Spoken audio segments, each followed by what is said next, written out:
Всем привет, дорогие друзья! Сегодня готовлю самую вкусную морковь по-корейски. Простая в приготовлении, но очень яркая и ароматная закуска. И она, конечно, в разы дешевле и лучше, чем на рынке или в магазине. И это очень быстро и просто. Она идеальна в качестве гарнира, закуски или добавки к мясу, рыбе и даже в шаурму. Морковь получилась вот такая яркая, сочная, ароматная. И, конечно, хрустящая. Для рецепта мне понадобится. Ну и, конечно, в первую очередь надо натереть морковь на терке для корейской моркови. Получается вот такая морковочка. С этими терками, кстати, надо быть очень аккуратными, потому что можно очень сильно порезаться. Поэтому в конце я вообще морковку накалываю на вилку и натираю таким образом всю морковь. Это, наверное, самый трудоемкий процесс в этом салате. Натертую морковь перекладываю в миску. Как видите, ее получается много. Я всегда делаю этого салата побольше, потому что он очень хорошо стоит в холодильнике. И, конечно, это прекрасное дополнение и к мясу, и к рыбе. Вы всегда его можете достать к обеду или к ужину. Теперь в морковь я добавляю неполную чайную ложку соли. Соль, конечно, корректируйте по вкусу, но я буду сюда еще добавлять соевый соус, поэтому сейчас соли добавляю не так много. Если вы не будете использовать соевый соус, добавляйте больше соли. Но именно соевый соус придает такую азиатскую нотку этому салату. Добавляю столовую ложку сахара без горки и столовую ложку 5% яблочного уксуса. Хорошо перемешиваю и оставляю морковь постоять, чтобы она пустила сок. А я тем временем подготовлю все остальные ингредиенты. Мелко порежу чеснок. Я использую вот такой крупный чеснок. У нас в Азии продается именно вот такой сорт. Этот чеснок называется одинокий, потому что просто один зубчик идет такой большой. Если вы будете использовать чеснок с мелкими зубчиками, берите побольше. Здесь у меня примерно 45 граммов чеснока. И чеснок также можно не только мелко порезать, но и натереть на терке. Но мне нравится больше, когда получаются такие небольшие кусочки.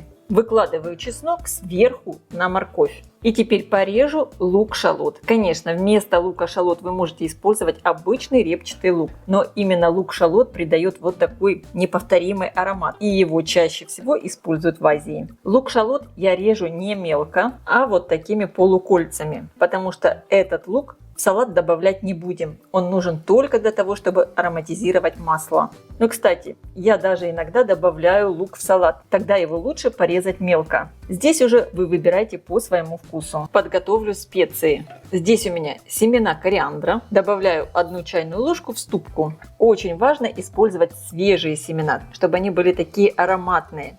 Также я буду добавлять сушеный перец чили. Этот перец легко высушить дома самим. Это у меня домашний перчик.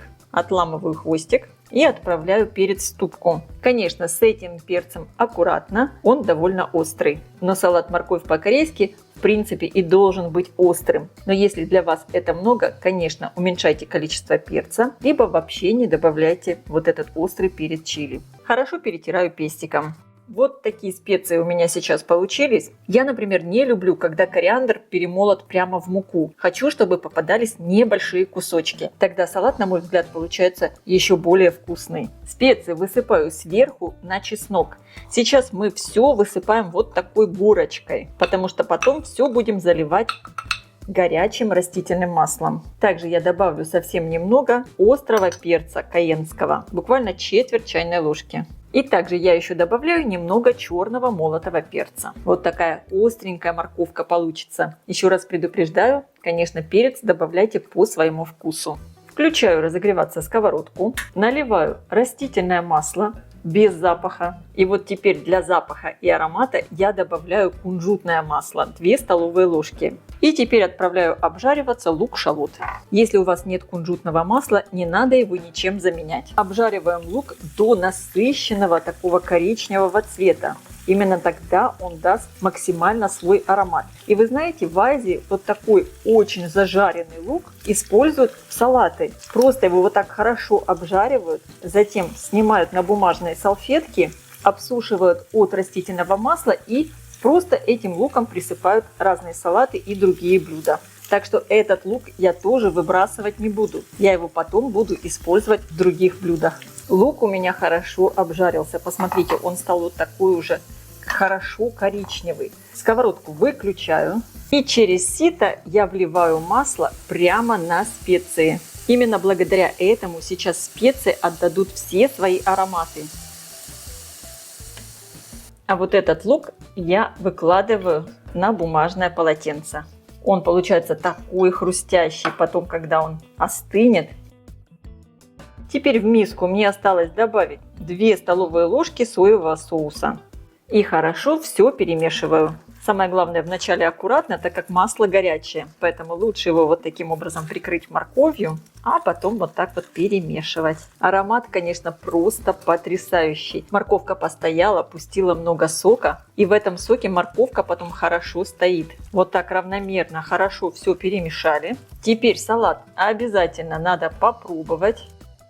Если не хватает соли или сахара, добавить. Это просто нереально вкусно. В меру остренькое. Всех специй как раз достаточно. Сейчас салат надо оставить настояться хотя бы на час-полтора. И можно подавать его к столу. Хранить салат лучше в герметичном стеклянном контейнере в холодильнике. Перекладываю его в контейнер. Посмотрите, какой он сочный, замечательный. Обязательно добавляем весь вот этот сок, который выделился из моркови. И, конечно, здесь масло.